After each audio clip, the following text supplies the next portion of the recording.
안녕하세요.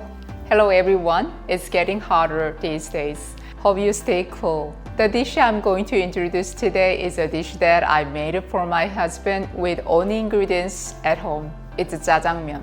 Jjajangmyeon is a very popular Korean Chinese cuisine that Koreans like it very much. It takes time to make it at home, so Koreans like to go to a restaurant to eat jjajangmyeon. When I lived in Korea, I often had jjajangmyeon at restaurants. Today, I will introduce jjajangmyeon that tasted like a restaurant flavor using instant jjajang ramyeon. Let's make it together. Please feel free to like the video and hit the subscription button. Thank you. You will need a bit of a cucumber to use as a garnish. I also need a bit of a zucchini. I'm going to put in the shrimp. I also will use a half an onion. This is Korean instant jjajangmyeon. This is spaghetti made by a Korean company called Nongshim. This is jjajangmyeon made by a Korean company called Paldo. This is the jjajang ramyeon that I bought for the first time. Let's see the difference between the two.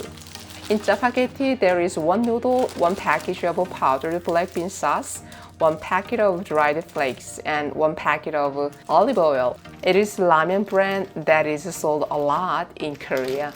In Paldo black bean noodles, there is one noodle and a jjajang sauce that's already made instead of a jjajang powder soup. Both spaghetti and Paldo black bean noodles can be purchased at Korean food stores or Amazon. Today, I'm going to use the Paldo black bean noodles so that it tastes like a jjajangmyeon sold in a restaurant. Slice the cucumber thinly.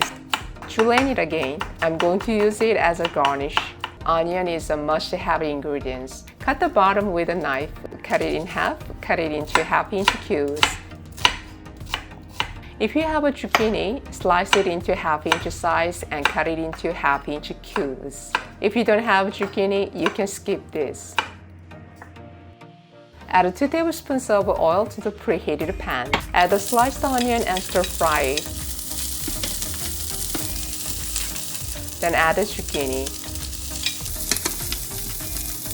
Put in the shrimp. You can add pork instead of shrimp according to your preference. Add 1 tablespoon of soy sauce. Then the ingredients will be seasoned and delicious. You can add 1 tablespoon of oyster sauce instead of soy sauce. Continue stir frying for about 1 minute. Add the jjajang sauce.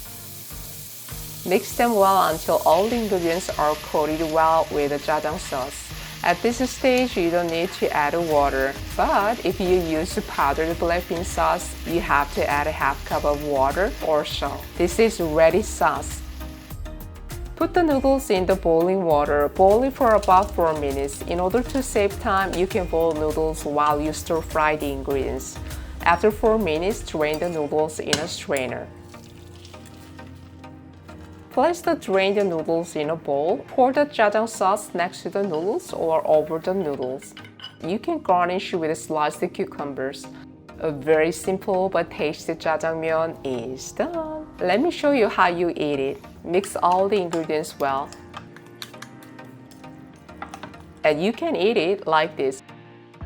Today we made a restaurant-style jjajangmyeon using instant jjajang ramyeon. It became a simple and delicious meal. If you want to eat jjajangmyeon, why don't you try to make it in the way that I introduced today? Thank you so much for watching the video until the end. I will be back with a simple and delicious dish next time. 감사합니다. 안녕히 계세요. Bye bye.